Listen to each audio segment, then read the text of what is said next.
जय श्री राम। मैं नीलम मिश्रा आज आपके समक्ष पुनः उपस्थित हूँ लेकर के एक रामायण का एक बहुत सुंदर प्रसंग कथा। उस कथा को आप लोग सुने, आनंद लें। तो बहुत सुंदर प्रसंग है, माता सीता का अभिमान और हमारे प्रभु श्री राम जी की मुस्कान। तो सुने किस प्रकार क्या होता है। एक बार की बात है, माता सीता उस समय भगवान श्री राम से वार्तालाप कर रही थी जब 14 वर्ष वनवास काटने के उपरांत अयोध्या राजमहल में सब लोग आ चुके थे, खुशियां मनाई जा चुकी थी, सारे कार्य संपन्न हो चुके थे, राम जी सिंहासन पर बैठ चुके थे। सारे कार्य के उपरांत एक दिन माता सीता ने प्रभु श्री राम से कहा कि प्रभु करुणा निधान, मैं ये सोच रही हूँ कि जब मैं वन में थी तो मैंने परमात्मा से निवेदन किया था कि हे परमात्मा, अगर मैं सकुशल 14 वर्ष का वनवास काट करके और पुनः अपने अयोध्या लौट जाऊंगी तो मैं अपने हाथ से ब्राह्मण को भोजन कराऊंगी। तो ब्राह्मण को भोजन कराऊंगी, स्वयं बनाऊंगी, स्वयं सारी सेवा करूंगी। तो प्रभु श्री राम सुन करके तो बहुत ही प्रसन्न हुए। उन्होंने कहा कि कोई बात नहीं सीते, अगर आपकी इच्छा है तो बिल्कुल व्यवस्था किया जाएगा और जब आप कहें तो बुलाया जाए। अब माता सीता ने समय निर्धारित कर दिया। जब समय निर्धारित हो गया तो प्रभु ने कहा ठीक है, किंतु माता सीता ने एक प्रश्न कर दिया। माता सीता ने कहा प्रभु श्री राम से कि प्रभु देखिए, मैं भोजन 56 प्रकार के व्यंजन बनाऊंगी और 56 प्रकार के भोग बनाने में मुझे बहुत ही कला कौशल का अनुभव बहुत सुंदर है। मैं बहुत सुंदर भोजन बनाती हूँ। मैं इतना तन्मयता से, इतने प्रेम से, समर्पण से इतना अच्छा भोजन बनाऊंगी कि जो खाएगा वो प्रसन्नचित हो जाएगा प्रभु। इसलिए मेरे उस अच्छे भोजन को ग्रहण करने के लिए मैं यही सोच रही हूँ प्रभु कि आप किसी ऐसे ब्राह्मण को बुलाएं जो भूखा हो और जो अच्छे से भोजन कर सके, बहुत प्रेम से भोजन कर सके। जब भूख अधिक होगी तभी ना भोजन अच्छे ढंग से होगा। माता का कहने का तात्पर्य यही था कि किसी भूखे ब्राह्मण को आप बुलाएं और बुला करके जीवने के लिए कह दें और मैं भोजन तत्परता से बनाऊंगी। माता सीता की बात सुनकर प्रभु को के मन में यह आ गया, प्रभु श्री राम के मन में, कि सीता को कुछ अभिमान हो रहा है अपने भोजन के कला कौशल पर भोजन के इन्हें अभिमान हो रहा है। तो इस अभिमान को तो समाप्त करना है, क्योंकि परमात्मा तो यही सोचता है कि अपने भक्त को किसी भी प्रकार वो नीचे न गिरने दे।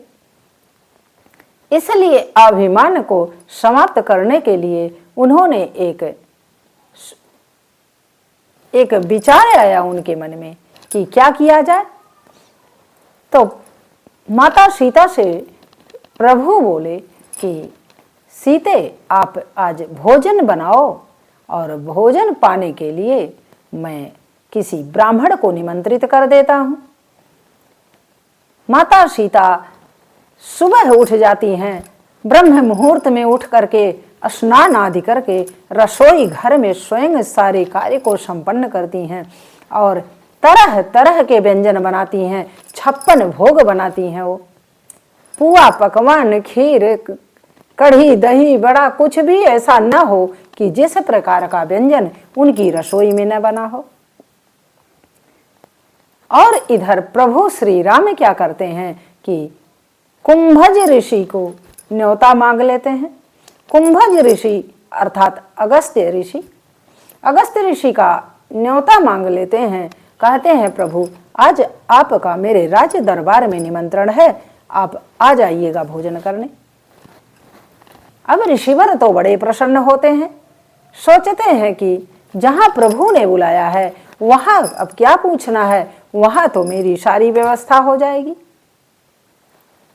अब कुंभज ऋषि भगवान के कहने के अनुसार ही वो तैयार होते हैं स्नान आदि करके और राज दरबार में आकर के बैठ जाते हैं।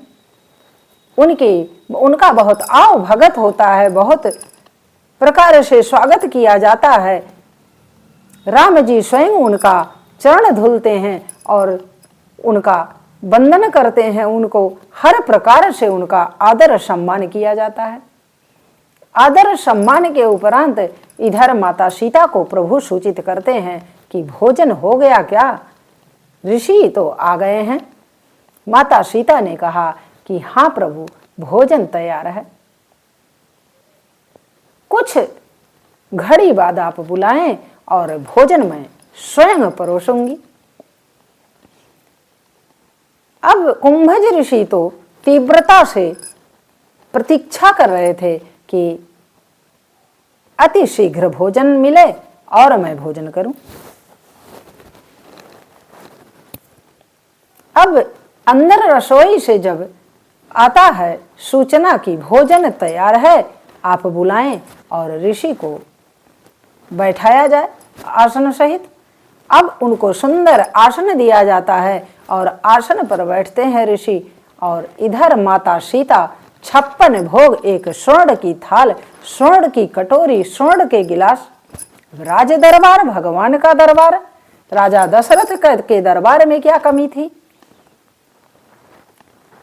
अब बड़ी स्वर्ण की थाल में माता सीता 56 भोग 56 कटोरी लगाती हैं और उसमें सजा सजा के भोजन बड़े प्रेम से बड़े समर्पण से परोसती हैं। जब माता सीता भोजन को परोसती हैं तो उनका अंदर का प्रेम बहुत ही सुख का अनुभव उन्हें दे रहा है कि आज ऋषि हमारे हाथों से भोजन करेंगे, मुझे पुण्य प्राप्त होगा। अब ऋषि बैठते हैं और माता सीता स्वयं भोजन लेकर शीघ्रता में वो यह भी भूल जाती हैं कि पहले परमात्मा को भोग लगा देना चाहिए, तुलसी पत्र डाल देना चाहिए, तब भोजन किसी को कराया जाता है।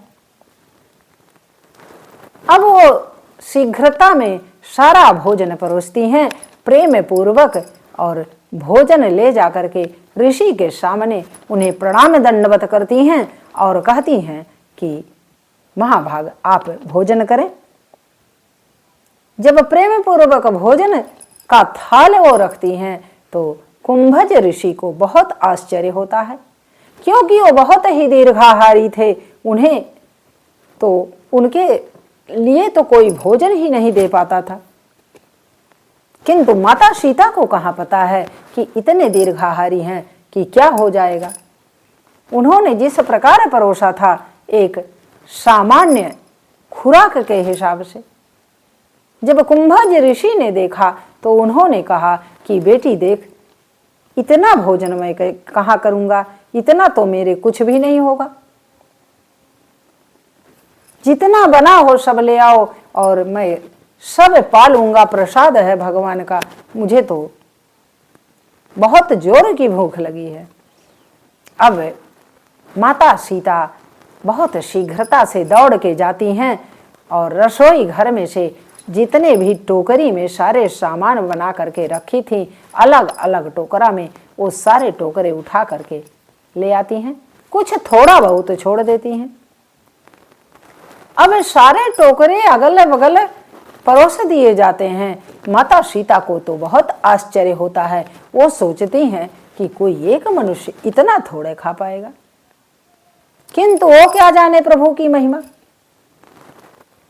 प्रभु क्या क्या खेल खिलाते हैं कोई नहीं जानता, उनकी महिमा तो अपरंपार है। अब जब ऋषिवर देखते हैं सारा भोजन आ चुका है, तो भोजन को क्या करते हैं ऋषिवर, सब एक ही में डाल करके और एक ही बार में सब उदर में चला गया। और जब सारा समाप्त कर लेते हैं कुछ घड़ी के अंदर ही, कुछ घटी के अंदर ही जब सारा समाप्त हो जाता है, तो माता सीता से कहते हैं बेटी और ला। अब माता सीता शीघ्रता से बनाने लगती हैं, और भी जो भी अन्न सामान थे, अन्न भंडार से आया कर रहा था, और वो बना रही थी। और हनुमंत लाल को उन्होंने बुलाया, कहा बजरंगी आ जाओ, मेरी सहायता करो, आज तो मैं सेवा में हूँ। अब बजरंगी आते हैं, दौड़ दौड़ के जितना माता पूरी निकालती हैं सब परोसते जाते हैं, किंतु उसके उपरांत भी ऋषिवर का पेट में एक कोना भी नहीं भरता। अब क्या हो, माता तो बहुत दुखी हैं कि किस प्रकार मैं क्या करूं, मैं तो आज तो मेरा सब बेकार हो जाएगा, हमारे प्रभु की मान प्रतिष्ठा न जाने पाए, यह सब सोच के माता बहुत परेशान होती हैं। जब उसके बाद भी उनका भोजन से वो तृप्ति नहीं हुई, तो माता ने कहा कि अब मैं कोई व्यवस्था करती हूँ। और माता सीता ने मंदिर में हो जाती हैं और गणेश जी को कहती हैं कि हे गजानन, चलो मेरे साथ जरा मेरी सहायता करो। गजानन आते हैं माता सीता की सहायता करने, क्योंकि वो भी तो जगत जननी थी। माता सीता अब सहायता के लिए बुलाती हैं, तो स्वयं पूड़ी बेलने लगती हैं और गजानन पूड़ी छानने लगते हैं। सोचिए वह दृश्य कैसा रहा होगा, कितना सुंदर, कितना अनुपम। कल्पना करने पर ही, इस प्रकार कथा कहने पर ही आनंद आ रहा है, प्रेम का अनुभव हो रहा है। तो जो जिसके सामने हुआ होगा ये प्रसंग, उसका तो कितनी प्रसन्नता उसे हुई होगी। अब माता सीता ने जब गणेश जी बना बना के थक जा रहे हैं, तो माता सीता ने कहा, अरे रिद्धि सिद्धि को भी बुला लो, अकेले क्यों परेशान हो रहे हो। तब गणपति जी क्या करते हैं, रिद्धि सिद्धि को भी बुला लेते हैं। अब रिद्धि सिद्धि भी आ जाती हैं। अब कोई आटा सान रहा है, कोई पूड़ी बेल रहा है, और गजानन जी पूड़ी छान रहे हैं, माता सीता जी और कुछ कर रही हैं, और हनुमंत लाल परोस परोस के दौड़ दौड़ के ऋषिवर के थाल भर रहे हैं। किंतु ऋषिवर का पेट कहाँ भरने वाला, उनके उदर में तो सब कुछ समा जाए। और भगवान राम, प्रभु राम तो लीला उन्हीं की थी, मुस्कुरा रहे हैं, मात्र वो मुस्कुरा रहे हैं और सोच रहे हैं कि सीते देखो, इस धरती पर कुछ भी हो सकता है, तुम आकलन भी नहीं कर सकती। अब उसके पश्चात भी जब ऋषिवर का पेट नहीं भरा, तो माता सीता बहुत परेशान होकर के प्रभु श्री राम को बुलाती हैं, प्रभु श्री राम के चरणों में प्रणाम करती हैं, कहती हैं प्रभु आप किसे बुला लाए, कौन सा ऐसे ऋषि हैं जो कि इस प्रकार दीर्घाहार करते हैं, मुझे तो पता ही नहीं था। और सारे राजभवन का अन्न भंडार सब खत्म हो गया, कुछ भी नहीं बचा है, अब थोड़ा सा बोरे में आटा बचा है, कैसे क्या होगा, पूरी अयोध्या खाली हो जाएगी। तब भगवान राम ने कहा कि अरे जाओ, एक घड़ा पानी दे के आओ और ऋषिवर से कह दो कि आधा पेट अगर हो गया हो तो आप थोड़ा जल ग्रहण कर ले। जल दिया कि नहीं दिया। माता सीता ने कहा प्रभु मैं तो भूल गई जल देने के लिए, क्योंकि इतनी शीघ्रता मुझे करनी पड़ी कि मैं जल देना ही भूल गई, भोजन देते देते ही थक गई, और वो तो थक ही नहीं रहे हैं भोजन करते करते, मैं क्या करूं, मेरे समझ में नहीं आ रहा है मेरा तो कुछ हृदय गति ही नहीं काम कर रही है कि मैं किस प्रकार इसका समाधान करूं। अब प्रभु मुस्कुराते हैं। माता सीता घड़ा भर जल लेके जाती हैं और कहती हैं, ऋषिवर अगर आधा पेट खा चुके हो तो आप जल ग्रहण कर लें। अब कुंभज ऋषि कहते हैं, देखते नहीं सीता माता की तरफ, बैठे ही बैठे भोजन करते हुए उन्होंने बोला, जब आधा पेट हो जाएगा बेटी तो मैं जल मांग लूंगा, अभी आधा पेट हो तो जाने दो। अब माता सीता तो और आश्चर्य में पड़ गई कि अभी आधा ही नहीं हुआ तो पूरा कब होगा। उन्हें इतना आश्चर्य हुआ कि वो सोच नहीं पा रही थी कि ये क्या हो रहा है धरती पर। अब जब अन्न का भंडार सारा खत्म हो गया, जो भी अयोध्या के भंडार में भरा हुआ था सारा समाप्त हो गया और ऋषिवर सारा खा डाले और गणपति जी रिद्धि सिद्धि सब बनाते रहे। जब सारा समाप्त हो जाता है तो माता सीता जाकर के प्रभु राम के चरणों में गिर जाती हैं, कहती हैं, हे प्रभु अब कोई प्रयास करिए, कोई उपाय करिए कि जिससे ऋषिवर का पेट भर जाए, नहीं तो बहुत समस्या हो जाएगी। हम क्या करेंगे, आपकी मान प्रतिष्ठा चली जाएगी कि आपके भंडारे में भोजन ही नहीं है। आपने कौन सा खेल रचाया है, मुझे समझ में नहीं आ रहा है। प्रभु मुझे क्षमा कर दें, अगर कोई त्रुटि हुई हो तो मुझे क्षमा कर दें प्रभु, किंतु यह समस्या दूर करें। तब भगवान श्री राम पूछते हैं कि सीते ये बताओ तुमने भोग लगाया था क्या भगवान विष्णु का।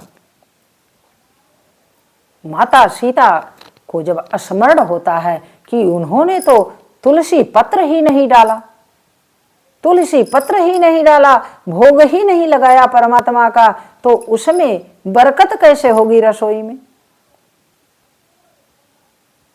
अब हमारे दर्शक भाई बहन भी सुन लें कि बिना भगवान परमात्मा को समर्पित किए कोई चीज ग्रहण नहीं करना चाहिए, क्योंकि परमात्मा को जब हम समर्पित कर देते हैं तो वह प्रसाद हो जाता है, और प्रसाद जब हम पाते हैं तो उसमें शक्तिवर्धक हो जाता है, हमारे स्वास्थ्य के लिए भी बहुत उत्तम हो जाता है, और हर प्रकार से हमारे संसाधन में प्रभु की कृपा बरसती है। इसलिए जब भी कोई चीज भक्षण करें, खाएं, तो सदैव भगवान परमात्मा को समर्पित करके खाएं, उनका भोग लगा के खाएं। प्रभु श्री राम के कहने का तात्पर्य यही था। तब माता सीता से उन्होंने कहा कि जाओ ले जाओ तुलसी पत्र एक ऋषिवर के भोजन पर रख दो, और तुलसी पत्र रख दोगी तो सारा समस्या का समाधान हो जाएगा। तो और माता जाती हैं और आंगन से तुलसी पत्र लेके आती हैं और ऋषिवर के थाल में तुलसी पत्र रख देती हैं, और ज्यों ही थाल में तुलसी पत्र रखा जाता है त्यों ही ऋषिवर तुलसी पत्र को ग्रहण करते हैं और उनके उदर में तृप्ति का डकार आने लगता है, और वो कहते हैं, हमारा पेट तो बेटी भर गया, मैं तृप्त हो गया, अब मुझे जल चाहिए।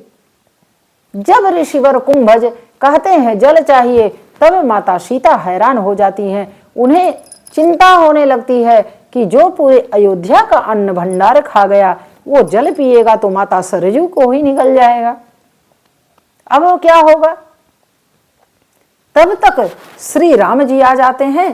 प्रभु श्री राम कहते हैं कि हे प्रभु, त्रेता में मैंने आपको भोजन पर बुलाया है, और जब मैं द्वापर में आऊंगा भगवान कृष्ण के रूप में, तब आपको मैं जल का न्योता दूंगा और जल से आप तृप्त होइएगा।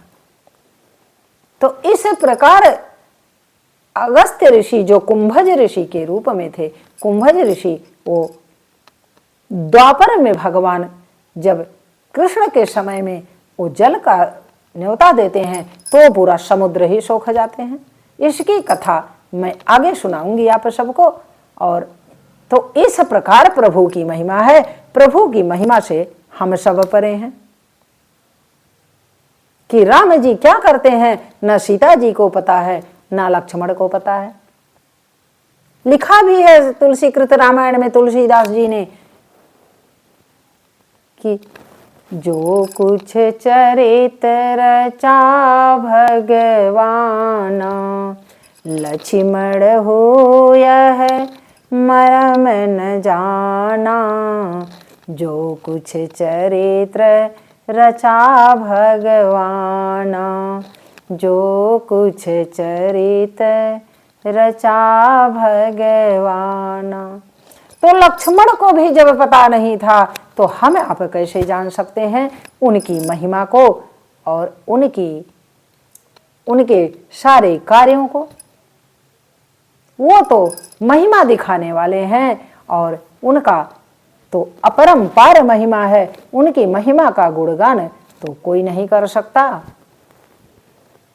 माता सरस्वती अगर लिखना चाहें तब भी नहीं लिख सकती, क्योंकि अपरंपार है। तो अपरंपार का मतलब है जिसका कोई पार ही ना हो। तो इस प्रकार ये कथा रही। अब इस कथा में मैं यहीं पर वाणी में विराम देती हूं और अगली कथा पुनः लेके आऊंगी, अगला प्रसंग तो आप सुनेंगे। तो जय श्री राम।